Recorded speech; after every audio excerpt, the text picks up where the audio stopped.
des universités. Apparemment, en tout cas, il nous prévoit, après la conférence, un cocktail dînatoire assez croustillant. Donc on aura la présentation du Crunch Time et du Crunch Lab. Ça coûte combien tout ça? Ah ben c'est gratuit, Daniel. Faut le dire. Non, faut le dire. Les 3 clubs vous y invitent effectivement gracieusement. C'est à partir de 17h45 à l'UTBM de Sévenans. Pour les infos, vous avez sur la table en fait le bulletin. Alors j'en avais pas ramené assez, excusez-moi, j'avais pas prévu autant de monde.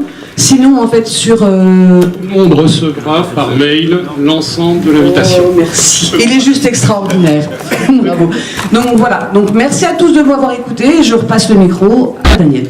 Merci à toi. Bravo. Bravo.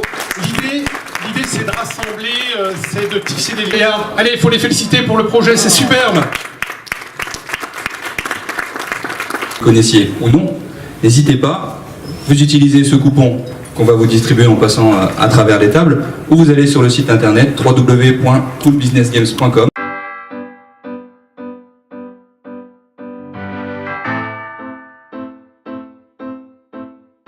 Et le reste de votre équipe à inscrire. Voilà, j'ai rien d'autre à rajouter, si ce n'est qu'on vous attend nombreux, 80 équipes, c'est la jauge, donc ne traînez pas, on a ouvert. On a lancé la campagne de communication sur cet aspect inscription début de semaine, et donc les équipes s'inscrivent aussi bien, et donc n'hésitez pas, n'ayez vraiment pas peur, des indépendants que des entreprises qui inscrivent des équipes au nom de leur entreprise, donc tout le monde est les bienvenus. C'est un événement innovant, un moyen de faire du réseau autrement et en même temps de pouvoir s'exprimer, exprimer son savoir-faire, rencontrer d'autres personnes. Et un petit peu d'activité physique, intellectuelle, scientifique, artistique. Donc il y en a vraiment pour tout le monde. N'hésitez pas, c'est accessible à tous. Ne vous dites surtout pas, ouais, enfin, c'est du sport, moi je peux pas. Non, non, il n'y a vraiment rien d'inaccessible. On a vraiment la volonté de... Travail fourni, c'est superbe. Donc vous avez bien compris, c'est une autre façon de se lancer dans le domaine des échanges, dans un environnement qui est celui d'un golf. C'est à partir de 17h, donc c'est en fin de journée, avec toute une série de prix qui seront remis. Parfait. Aline, elle est prête. Je représente l'ESTA, l'École supérieure des technologies et des affaires de Belfort. Donc effectivement, nous avions fait une petite présentation au mois de novembre pour vous parler de la formation continue. Aujourd'hui, je suis venue vous parler de la taxe d'apprentissage. Donc comme vous le savez, en tout cas la plupart d'entre vous, cette collecte se termine le 28 février prochain. Pourquoi la taxe est importante pour l'ESTA? Parce que afin que vous puissiez, autant se faire que peu, nous verser la taxe d'apprentissage, ou alors, pour ceux qui ne le peuvent pas, nous verser, nous soutenir en tout cas, nous soutenir via le mécénat ou des dons. Voilà. On propose également toute une palette de partenariats au jour d'aujourd'hui, donc n'hésitez pas. Ouais, donc on était présent au dernier club à faire, je ne sais pas si certains se souviennent. Donc le projet, le projet l'UTS, donc ça avance bien. On est en train d'aller chercher un prêt bancaire pour justement acheter tout ce stock et puis commencer à produire les premières montres. Voilà. Bravo. Bravo les gars de l'ESTA, superbe. Alors un autre projet 2019 qui est dans le pipe, qui était mis en avant en 2018 ici, en janvier 2018, c'est celui du Festival des Tourelles, en présence des 2 personnes incontournables qui vont... L'an dernier, et plus on en a, mieux on se porte forcément. Donc n'hésitez pas à nous contacter, on va vous distribuer le communiqué de presse de cette nouvelle édition avec un petit carton qui vous présentera les différentes formules de soutien que nous proposons. Après, tout est envisageable, il y a d'autres choses qui peuvent s'inventer. Et par exemple, certains partenaires concerts sur 3 jours. Et nous allons faire par égal classique et jazz. Donc les soirées se présenteront sous forme de passes, avec un concert classique à l'intérieur du château des Tourelles, donc qui est, peut-être que certains d'entre vous connaissent, c'est un château qui est à Morvillard et qui, pour leurs clients, vont installer également des petits stands VIP dans le parc par rapport à l'an dernier. Et plus on en a, mieux on se porte forcément. Donc n'hésitez pas à nous contacter, on va vous distribuer le communiqué de presse de cette nouvelle édition avec un petit carton qui vous présentera les différentes formules de soutien que nous proposons. Après, tout est envisageable, il y a d'autres choses qui peuvent s'inventer. Et par Par exemple, certains partenaires, pour leurs clients, vont installer également des petits stands VIP dans le parc. Et 30 mars. Et la semaine prochaine, je suis à Paris. Les 1er et 2 février, si des fois vous ne savez pas quoi faire, il reste des places. C'est au Rigoletto, dans le 19e arrondissement. Il y a quelques tracts sur mon premier spectacle, La Lionne de Belfort, parce qu'en fait, je suis franc-comtoise, mais je vis à Paris maintenant. Oui, c'est pas un mot, excuse-moi Daniel. Mais tu m'as donné le micro, donc j'en profite. Et donc, en fait, mon premier spectacle, La Lionne de Belfort, je l'ai joué 800 fois. Et ça, c'est mon deuxième spectacle. Donc, j'ai joué à la Maison du Peuple, entre autres. Et mon deuxième spectacle, ça fait à peu près, j'ai fait une trentaine de représentations. Et donc, il y a une tournée qui est en train de se dessiner dans toute la France. Et pour pouvoir me retrouver à l'Olympia, en fait, je suis à la recherche de partenaires. Ou voilà, soyons fous, de mécènes, n'est-ce pas, hein, pourquoi pas, hein. Et... regarder. Et donc en fait vous pouvez suivre mon actualité, il y a des petits tracts sur la table, il y a mon site, et surtout je vous invite à venir à Besançon parce que vous allez voir que je parle de nous, de notre vie de fou. Je parle de ce monde où tout va trop vite. Je n'aborde pas encore trop les chefs d'entreprise, mais pourquoi pas un petit. Et que quand on sort de mon spectacle, on repart avec la banane. D'ailleurs, j'ai eu des échos comme quoi il y a moins de suicidés, moins de dépressifs. Et donc, moins de boulot pour les psys et pour les bouchers, parce que là, manger un steak, c'est toujours une bonne raison de rire. Mais en tous les cas, je vous conseille de venir me voir, venez en bande. Vous pouvez réserver vos places. France 3 est partenaire du spectacle maintenant. Donc je suis ici pour vous présenter effectivement une solution tout à fait innovante. Cette solution, c'est R-Affaires. Qui dit solution dit problématique. Nous sommes tous confrontés aux de nombreuses petites lignes régulières, jolis champs. Et la plateforme va vous délivrer l'ensemble des avions privés et des pilotes disponibles sur les déplacements. 50 km à parcourir tous les jours en transport partagé, donc essentiellement en autostop. Expérience road trip, qu'est-ce que c'est? Si vous connaissez Pékin Express, on s'en est directement inspiré.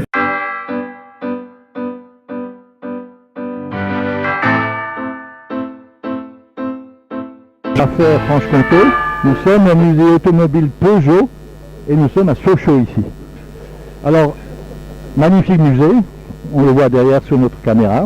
Et je suis avec monsieur Xavier Crespin, qui est directeur général de l'aventure Peugeot Citroën DS, Carrefour de l'Europe à Sochaux.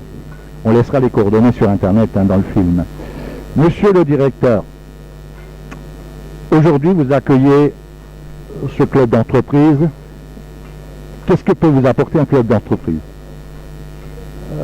Avant tout, c'est pour moi vivre dans ma région. C'est aujourd'hui d'être un co-partenaire de l'économie de la région, de ramener aussi potentiellement les gens à venir utiliser l'outil qui est notre musée comme un outil de promotion, un outil de réception pour leurs propres opérations, leurs propres affaires.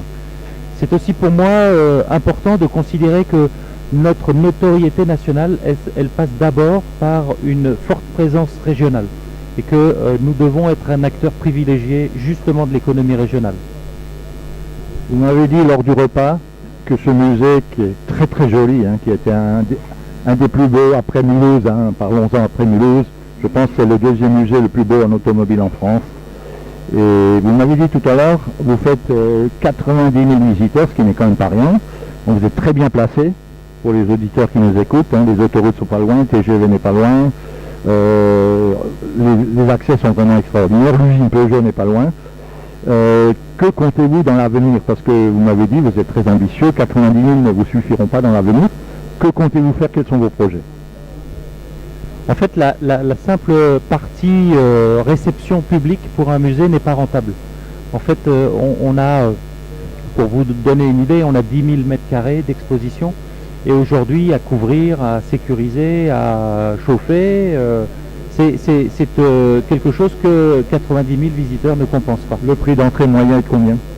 Donc on est sur un prix d'entrée aux alentours de 12 €. On va dire le ticket de cinéma, globalement.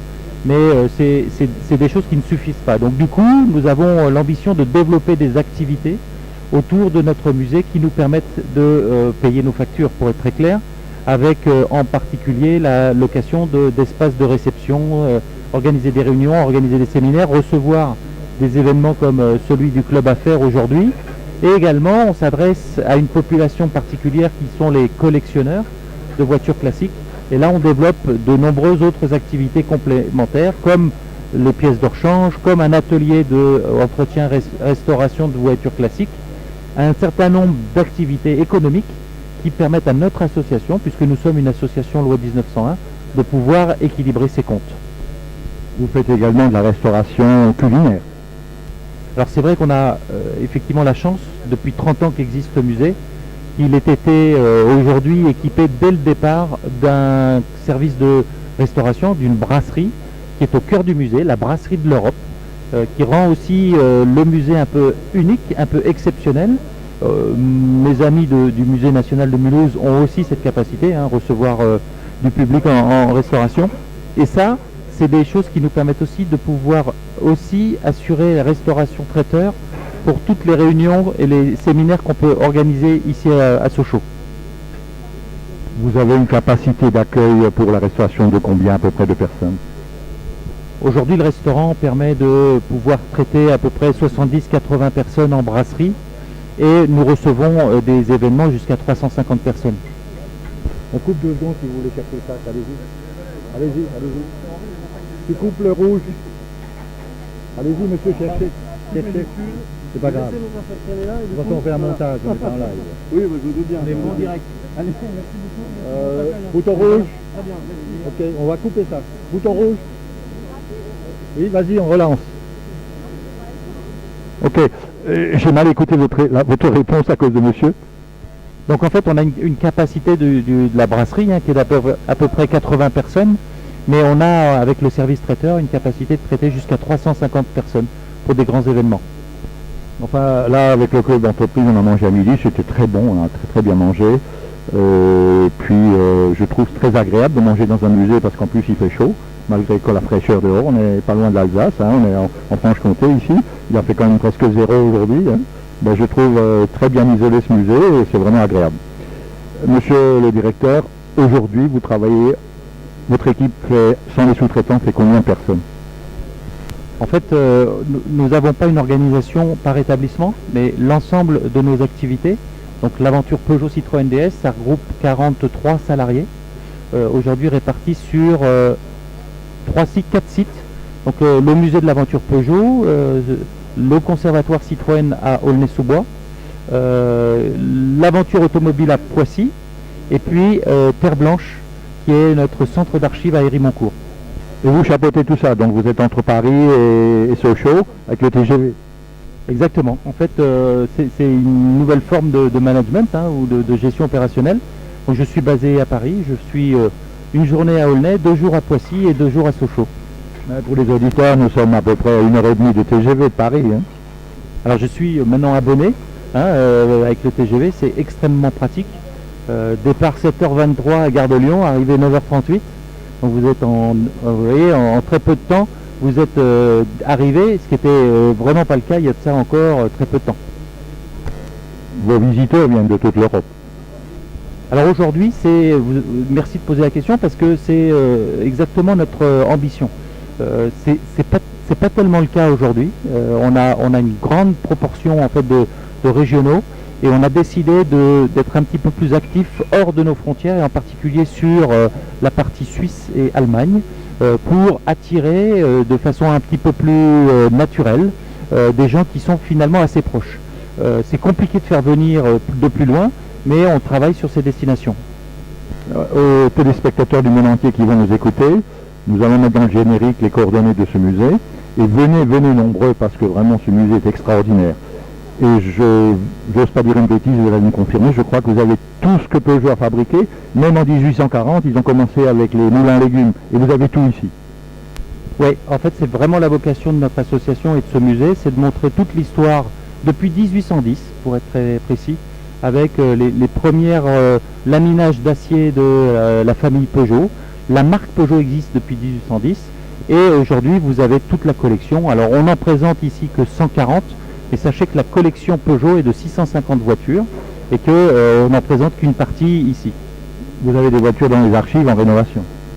Voilà, donc on a un certain nombre d'autres établissements et bâtiments autour, un atelier de restauration de voitures, un magasin de pièces de rechange, et puis on a une réserve qui, pour des cas exceptionnels, peut être visitée et qui renferme en fait 400 voitures sur étagère, ce qui rend encore les images très impressionnantes. J'ai vu l'autre fois sur internet vous lancer une activité qui est extraordinaire, surtout pour les collectionneurs, qui est de vente de pièces détachées. Donc vous avez acquis un certain nombre de moules, vous travaillez avec des sociétés qui ont les moules, qui ont les presses, et vous refabriquez des pièces pour les Peugeot. Alors, en réalité, on dépasse le cap de Peugeot, puisque là on est sur une offre qui est toutes les marques du groupe PSA. On est même distributeur de pièces Renault, parce que nous avons acheté la société Néo Rétro qui est basée à Limoges et qui est un spécialiste de la pièce de rechange sur des modèles français. Et aujourd'hui, on tente de fournir à tous les collectionneurs une solution, soit en redistribuant des pièces existantes qu'on a récupérées des usines ou des réseaux, soit en refabriquant. Et effectivement, on est dans une capacité environ 70 à 80 nouvelles références de pièces chaque année, et qui sont des pièces qui aujourd'hui manquent, qui font défaut sur le marché, avec la possibilité pour nous de reprendre contact avec des anciens fabricants, retrouver des moules, des outils pour refabriquer à l'identique avec un label de garantie. Vous pouvez descendre à peu près sur quelle date pour les voitures Peugeot? Quel âge de voiture à peu près pour y fournir? Vous avez encore de la 202, de la 203 ou plus vieux? En réalité, les pièces qui sont pour ces modèles, alors les modèles, la première Peugeot, elle est de 1889. Hein. Ça vous l'avez plus. Donc on est dans l'artisanat, pièce unique. Un sous-traitant peut la faire. Et du coup, en fait, je vais vous surprendre, mais on utilise de la technologie d'imprimante 3D. Et qu'aujourd'hui, on est en mesure de refabriquer à l'identique avec de nouvelles technologies, où on utilise globalement une modélisation qui est refaite soit en plasturgie, soit en métallurgie, parce que la technologie est aujourd'hui disponible aussi en métallurgie, et ça c'est exceptionnel. Et on va dire qu'en termes de pièces plus courantes, on commence à partir des années 20, donc les séries Peugeot 201, qui était la première voiture de série chez Peugeot, et là, on ne va pas dire qu'on a quelques pièces, mais on peut se débrouiller. Quand Peugeot sort un nouveau modèle, à quel âge vous la recevez? Vous la recevez au bout de 3 ans ou tout de suite? Quand on voit, bon, ils ne peuvent pas vous donner tous les SUV parce qu'il y en a un tous les 6 mois. Non, je veux dire, en général, Peugeot vous offre ces voitures et à quelle date? En réalité, une voiture nous est transmise à partir du moment où elle n'est plus commercialisée. Et la commercialisation est aux alentours de 10-15 ans. Une voiture, pour rappel, administrativement rentre en collection à partir de 30 ans. Donc entre les deux, il y a un phénomène qu'on appelle des fois les young timers, où là, nous récupérons des autos, nous les mettons en réserve, et nous ne les ressortons qu'à partir du moment où elles deviennent de collection. Donc c'est pas automatique, il faut savoir aussi que notre musée ne fait pas que recevoir des voitures de série, mais on a beaucoup plus d'actualité sur les voitures de course, et vous avez d'ailleurs en exposition en dessous toute la série de courses, et la première 2008 Dakar, qui n'est pas si vieille que ça. Pour conclure, monsieur le directeur, vous avez dit tout à l'heure, c'est très difficile en ce moment par les temps qui courent au niveau du budget. Est-ce que Peugeot vous aide un petit peu? Je parle pas du départ, parce qu'au départ, ils vous ont mis des voitures à disposition. Et quand on a créé l'association, je pense qu'ils ont mis des fonds. Mais aujourd'hui, est-ce que Peugeot vous aide un petit peu? Aujourd'hui, nous vivons grâce à Peugeot. Donc soyons clairs, nous avons encore aujourd'hui une subvention qui nous est portée par la marque et qui nous permet de fonctionner. Mais cette subvention est vouée à baisser, voire à disparaître. Et nous avons mission auprès de la marque de travailler à notre propre autonomie en développant ces fameuses activités pour pouvoir équilibrer les choses, parce que nous ne pourrons pas compter ad vitam aeternam sur le support de la marque Peugeot. Merci quand même à la grande famille Peugeot qui a fait ce qu'elle a fait. Quand on voit les panneaux d'exposition, c'est absolument extraordinaire.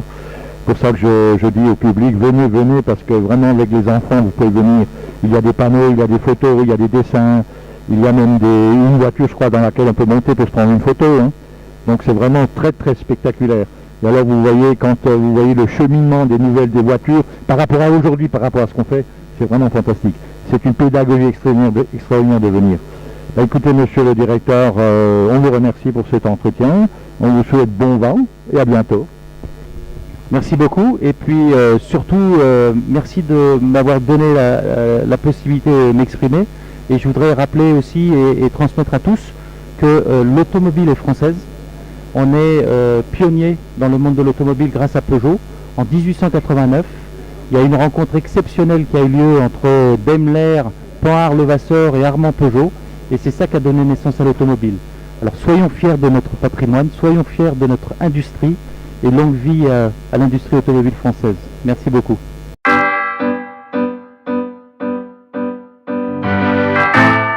Et je suis à côté d'une femme un peu spéciale parce que c'est une artiste. Je dis un peu spéciale parce qu'elle est déjà un peu coiffée dans le vent. Et elle s'appelle Nathalie Boileau. Elle va nous donner, elle donne tout sauf la recette sur son prospectus. Elle va quand même un peu nous dire ce qu'elle fait parce qu'elle nous parle de Paris, elle donne une adresse de Paris. Mais apparemment, elle est de Belfort apparemment. Oui, bonjour. Je m'appelle Nathalie Boileau, je suis actrice, je fais du One Woman Show et en effet, je vais jouer mon spectacle à Paris les 1er et 2 février à 20h30 au Rigoletto avec Nathalie Boileau donne tout sauf la recette. Et je serai à Besançon les 29-30 mars à 20h30 au Cénacle. Je serai à Chambéry le 31 mars à 20h et après je vais aller à La Rochelle, de nouveau à Paris et je suis là pour vous amuser, vous faire oublier vos tracas de la vie quotidienne et je vous donne tout sauf la recette. Vous pouvez parler moins fort, on fait une télé. Un petit peu s'il vous plaît, merci. Allez-y. Voilà, donc voilà, j'ai décidé après La Lionne de Belfort, mon premier One Woman Show que j'ai joué 800 fois, dans ce nouveau spectacle, je parle en fait de notre vie de dingue où tout va trop vite et je parle des femmes, des nanas, tout âge confondu, qui ont un enfant encore petit, un compagnon et qui se débattent dans les problèmes de la vie quotidienne. Et en fait, j'évoque ce fait de société où tout va trop vite, où on n'a pas le temps de vivre, de rêver. Et en fait, je tourne tout en dérision et les spectateurs sont morts de rire. Les hommes adorent et les femmes raffolent parce que je tourne tout en dérision. Et en fait, c'est un remède très efficace contre la morosité du monde ambiant. Et j'ai appris qu'en fait, il y a eu moins de suicidés et moins de dépressifs après avoir vu mon spectacle. Voilà. Donc c'est un spectacle vital, recommandé par la Sécurité sociale. Je vous assure qu'on passe un moment absolument savoureux. Et donc, est-ce que tu as une question à me poser ? Est-ce que c'est vous qui écrivez le scénario ? Alors, je vous réponds.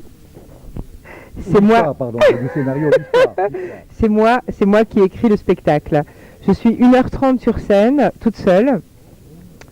J'ai mis 3 ans à écrire le spectacle parce que mon premier One Woman Show, La Lionne de Belfort, c'était un spectacle qui n'avait rien à voir. C'était l'histoire d'une fille qui rêvait d'être chanteuse célèbre et qui s'évadait de la charcuterie paternelle de Belfort parce que c'est pas avec les andouilles qu'on fait carrière, n'est-ce pas ?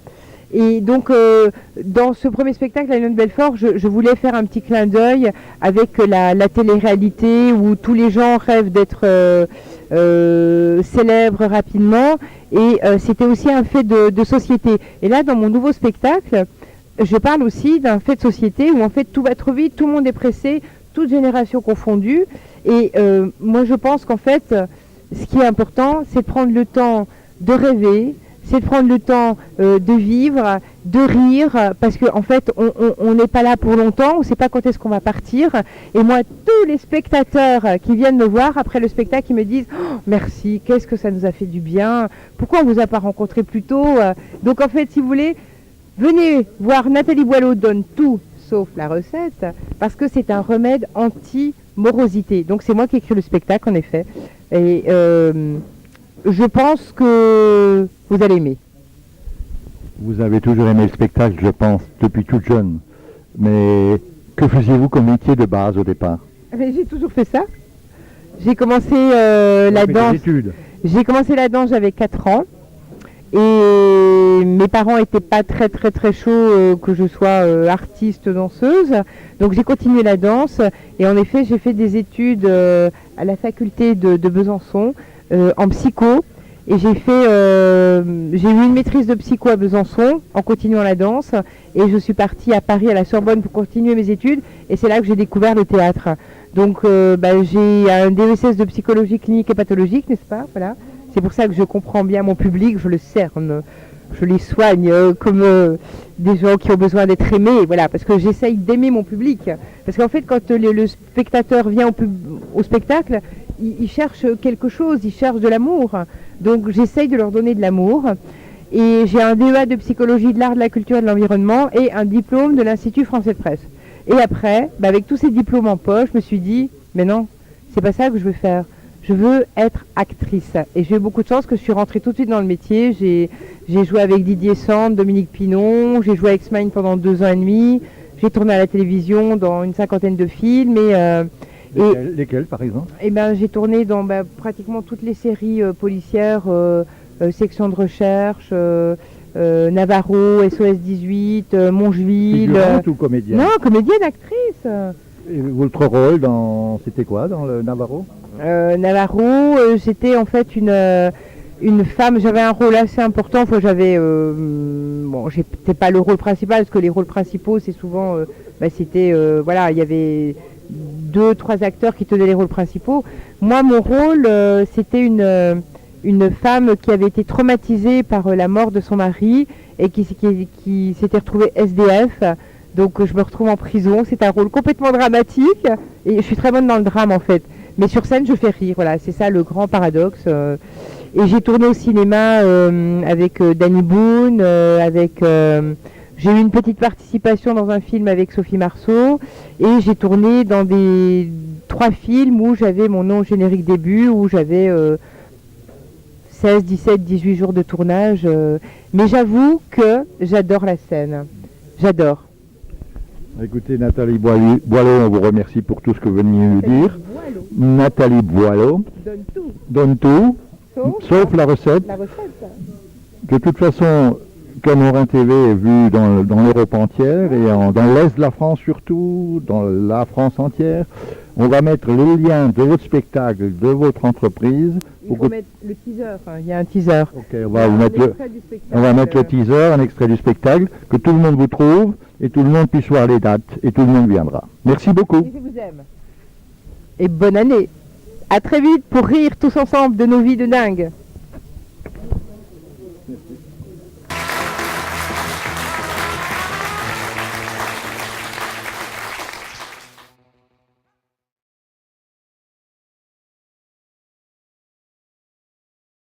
Nous à côté de madame qui fait Nathalie Orlot, qui fait Air Affaires, donc toujours dans le cadre de ce club d'entreprise.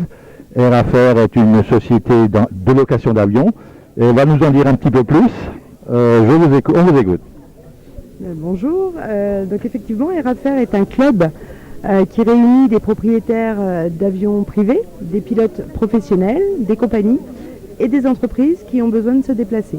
Le principe est de pouvoir gagner du temps en allant de point à point, région vers région, région vers Europe, en utilisant l'aviation d'affaires, qui est un moyen assez peu méconnu et que l'on souhaite rendre accessible à la majorité des PME. Je suis chef d'entreprise, je viens de Mulhouse personnellement. Comment je fais? Je voudrais aller à Budapest. Comment je fais? J'ai un aéroport à Bâle-Mulhouse, j'en ai un à Colmar, j'en ai un à Absheim. Qu'est-ce qu'on fait? Je suis moi et ma collaboratrice. Comment on fait? Alors, c'est très simple. Il faut donc que vous soyez bien sûr adhérent du club. À partir de là, vous avez un accès à la plateforme. Vous allez indiquer les dates de votre déplacement, d'où vous voulez partir, au plus près de chez vous, où vous voulez aller, et la plateforme va vous délivrer l'ensemble des avions disponibles à cette date-là. Que ce soit du 3 places jusqu'au 64 places, c'est vous qui allez choisir votre avion et votre pilote professionnel pour assurer le vol, selon le temps de vol proposé, selon le tarif proposé, puisqu'en fait, chaque avion, évidemment, va disposer d'un tarif particulier. Ensuite, vous êtes mis en relation avec votre pilote, vous organisez le vol, et il vient vous chercher au moment où vous le souhaitez, et vous amène là où vous avez besoin d'aller. Orin TV, nous sommes vus dans toute la France, surtout toute l'Europe. Et nous allons mettre le lien de votre société pour que tout le monde puisse adhérer. Vous m'avez dit tout à l'heure, j'ai vu sur le prospectus, vous avez plusieurs avions, vous pouvez les adapter. Vous avez turbine, vous avez bimoteur, vous avez biturbine, genre Learjet, vous avez tout. On a tout type d'avion, comme je vous disais, du 3 au 64 places, alors effectivement avec les caractéristiques que vous venez d'évoquer.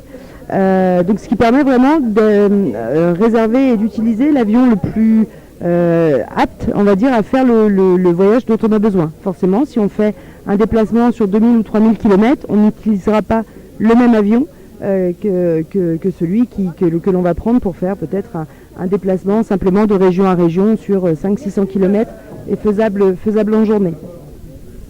Qui est-ce qui a créé cette entreprise? Alors le créateur, c'est Charles Kabilic, qui est un multi-entrepreneur de la région Bretagne. Et juste pour la petite histoire de la création de l'entreprise, il a lui-même passé son brevet de pilote et a commencé à utiliser effectivement un avion privé pour ses déplacements professionnels. Et il s'est rendu compte que ça lui faisait gagner un temps énorme, que ça lui permettait d'aller voir beaucoup plus de clients, d'être vraiment sur le terrain. On en a tous besoin aujourd'hui. On a beau utiliser le numérique, et nous aussi, le contact client, ça reste le plus important.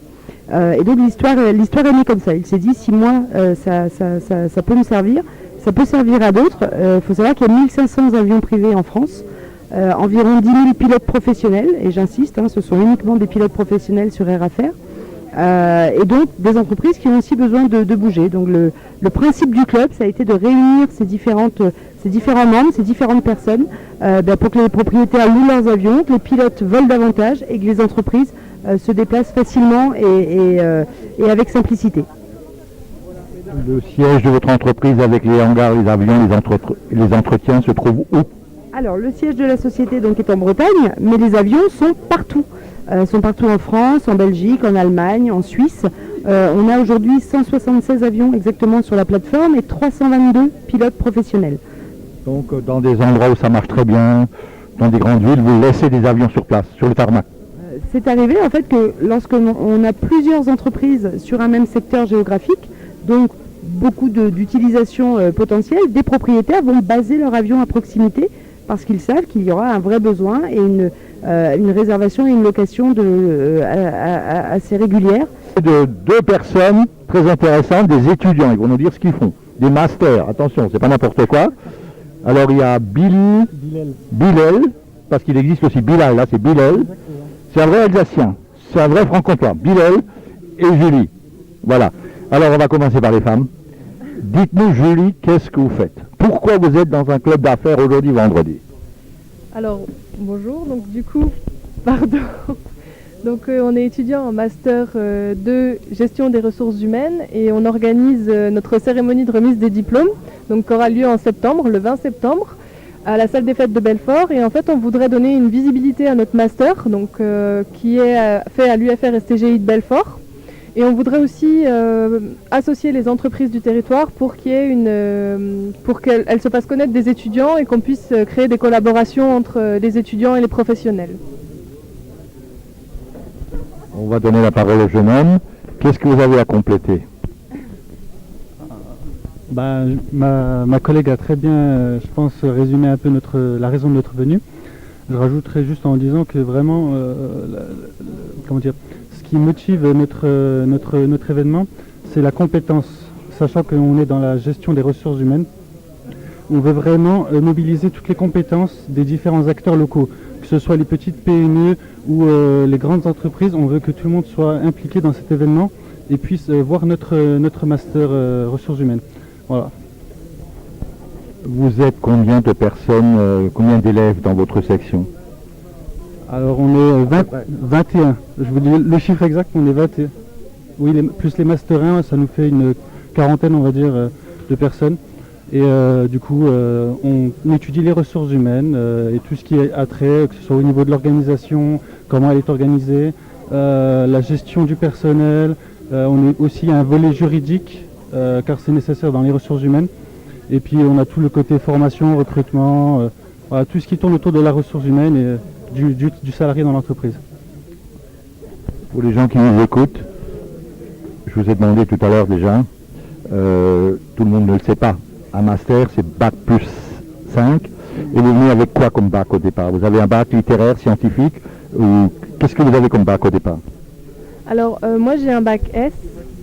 Pardon. C'est sciences. Sciences. J'ai un bac S, donc sciences à Montbéliard. Et j'ai eu ensuite une licence en psychologie. Donc, en vous disant ça, je vous dis que le master, il est ouvert à tout le monde en fait. Et si on est motivé, c'est faisable. Comment se passe le marché du travail dans votre métier? Est-ce qu'il y a des anciens élèves en chômage? Avez-vous une petite statistique? Oui, 100% des étudiants sont prêts, réussissent leur diplôme.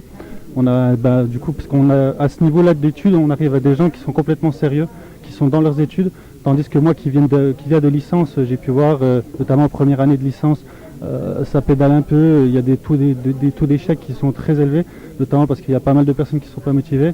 En revanche, au niveau master, là, tout le monde est motivé, et on veut tous réussir. Je pense que c'est pour ça qu'on arrive à ce niveau-là. Vous m'aviez dit tout à l'heure, le plus dur que vous avez, c'est une école, entre guillemets, un peu discrète dans le vieux Belfort, c'est pas péjoratif, hein. Toute école peut être discrète, mais quand même de très bonne qualité. Mais au niveau médiatisation, commercialisation, vous avez un peu de soucis pour les stages.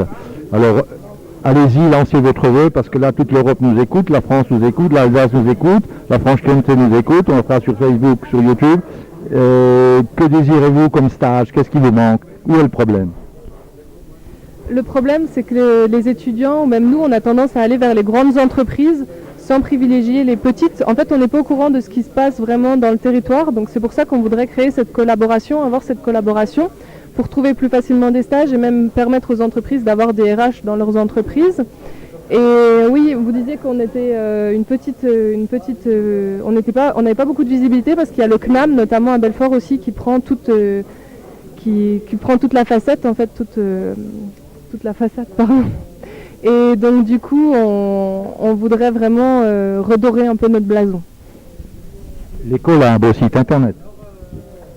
Un site internet, oui, il y a un site internet, mais je pense que c'est surtout au niveau de la page Facebook où il y aura le plus de visibilité. UFR STGI, Université Franche-Comté, Sciences techniques, gestion de l'industrie.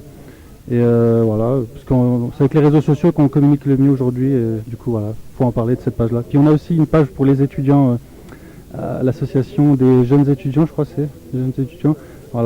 C'est d'ailleurs c'est avec eux qu'on s'associe pour l'événement de cérémonie des diplômes. Voilà. Rappelez-moi exactement le prochain événement, la date précise, le jour, l'heure, où ça se situe, en expliquant brièvement les accès routiers pour les gens qui nous écoutent, parce que là il y a des gens qui viennent de partout. Belfort est très bien desservi au niveau des axes, TGV, train ordinaire, autoroute, etc. Alors, l'événement aura lieu à la salle des fêtes de Belfort. Il commencera à 18h, donc avec une conférence. Il y aura un parrainage avec Monsieur Kupek de PSA à Vesoul. Et il y aura aussi un buffet à la fin pour qu'on puisse partager ensemble et qu'on puisse échanger. Et en fait, l'accès, il est à la vieille ville de Belfort, sur la place des Armes. C'est ça, sur la place des Armes de Belfort, à la vieille ville. La place des Armes, elle est sous le Lion de Belfort, elle est sous l'ancien arsenal. C'est là où il y a les feux d'artifice à Noël, etc. Ok. Écoutez, messieurs, dames, je vous remercie pour votre interview et bon vent, bonne chance. Merci à vous. Merci beaucoup. J'imagine que c'est pour la visite de l'appartement. Alors vous voyez, vous êtes dans un appartement superbe, très bien agencé, doté d'un beau volume, que nous réservons à une clientèle raffinée, de qualité. Oui Véro, oui, hein, t'as essayé l'échantillon qui est dans la page de Marie-Claire. T'es en cloque? Ah, t'as des cloques? Le premier ultra sérum pour les fesses. Bah surtout mets pas ça sur ton visage, hein. Bah parce que tu te retrouves avec une tête de cul. Ça c'est ce que je vais faire ce soir pour James, mon mari. Histoire de lui réveiller les sens. Faut l'essence. En ce moment il serait plutôt diesel. Arrivé à la clinique, l'infirmière me dit Oui, c'est une ouverture comme 1 centime. Vous pourrez revenir quand vous serez à 2 €. Alors, mon mari, il m'a dit, mais c'est bizarre, je n'avais jamais vu ça comme une tirelire. Va peut-être falloir que je fasse de la monnaie.